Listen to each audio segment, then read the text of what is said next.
पाकिस्ताननं पाकला भारताविरोधात कशी मदत केली त्यावर एक नजर टाकूया। तुर्कीने भारताविरोधात पाकला हत्यारच नव्हे तर सैन्यही पुरवलंय। दहशतवादी पाक सेनेसह तुर्कीच्या सैनिकांविरोधातही भारताचा लढा पाहायला मिळाला।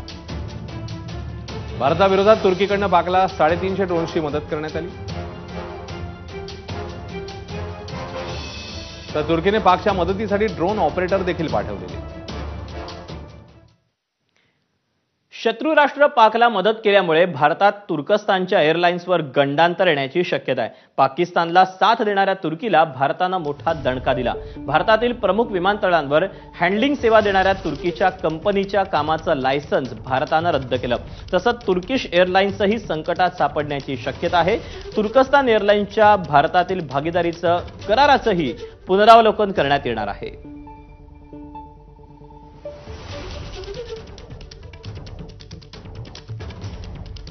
तेव्हा भारतात तुर्किस्तानी एअरलाइन्सवर देखील आता गंडांतर येण्याची शक्यता आहे। याच्या पाठीमागचं कारण आहे अर्थातच तुर्कस्ताननं पाकिस्तानला केलेली मदत। त्यामुळे आता या सगळ्याबाबत आगामी काळात काय